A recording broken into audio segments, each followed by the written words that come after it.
Hello everyone, আমি পৌশালী চলে এলাম আরও একটা নতুন ভিডিও নিয়ে। ইতিমধ্যে হয়তো তোমরা অনেকেই জেনে গেছো যে আগামীকাল দেবদার প্রধানের দ্বিতীয় গানটা আসছে এবং এই গানটার লিরিক্স লিখেছেন, কম্পোজ করেছেন, গেয়েছেন, সব কিছুই করেছেন অনুপম রয়। এবং এখানে আমরা পোস্টারটা দেখে যেটা বুঝতে পারছি, এখানে আমরা আবারও দেবদা এবং পরাণবাবুর একটা প্রচণ্ড মিষ্টি কেমিস্ট্রি দেখতে চলেছি। আমি পার্টিকুলার গানটাকে নিয়ে ভীষণ এক্সাইটেড। কেন জানো, টনিক ছবিতে অনুপম রায়ের গাওয়া একটি গান ছিল, যে গানটার নাম ছিল আয়নাতে। সেই গানটাতে আমরা পরাণবাবু এবং দেবদার একটা সুন্দর কেমিস্ট্রি দেখতে পেয়েছিলাম এবং ভিজুয়ালি এত ভালো লেগেছিল গানটা দেখতে, এবং গানটা অনুপম রয়ের গানের সঙ্গে পুরো বিষয়টা এত সুন্দর জেলিং হয়েছিল, আমার তো খুব ভালো লেগেছিল। অনুপম রায়ের গান মানেই আমরা জানি সেখানে একটা সফটনেস কাজ করবে। তো এই সফটনেসের মধ্যে একটা সুন্দর কেমিস্ট্রি আবার আমরা আগামীকাল দেখতে চলেছি। এই গানটার নাম হচ্ছে ফিরে এসো। আগামীকাল মোস্ট প্রবাবলি সন্ধেবেলা সাউথ সিটিতেই এই গানটা লঞ্চ করা হবে, আর তখনই হয়তো সোশ্যাল মিডিয়ায় চলে আসবে গানটা, তার আগে হয়তো আসবে না।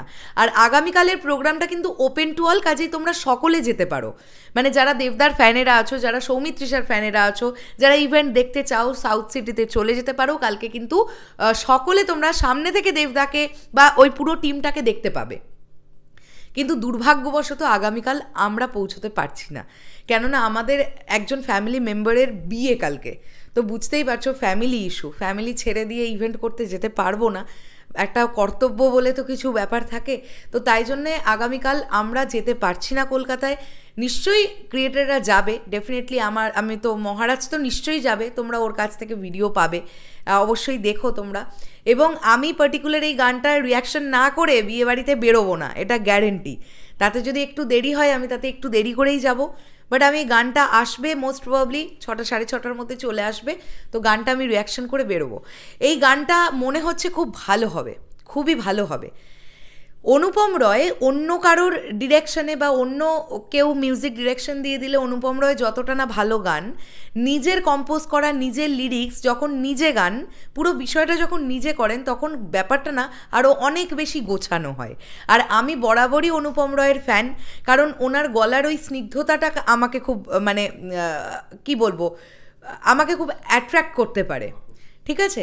এবং ওই জন্যে আমি পোস্টারটা দেখেই বুঝলাম পরাণবাবুকে কি সুইট করে হাসছেন উনি দেবদার গালে হাতটা দিয়ে, এবং দেবদারও এখানে ফেসিয়াল এক্সপ্রেশন বেশ ভালো লাগছে। দেখা যাক, মনে হচ্ছে আমরা আবার খুব সুন্দর একটা মানে এই ব্যাপারটা পাবো, দেবদা এবং পরাণদা তারা দুজন ভিজুয়ালি, এবং আমরা শুনতে পাবো অনুপম রয়ের গান। দেখা যাক কীরকম হয়। তোমরা কতটা এক্সাইটেড এই গানটাকে নিয়ে ডেফিনেটলি কমেন্ট করে জানিও। আসছি আবার খুব শিগগিরই নতুন কোনো ভিডিও নিয়ে। তাহলে এখনের জন্য সকলকে বললাম টাটা।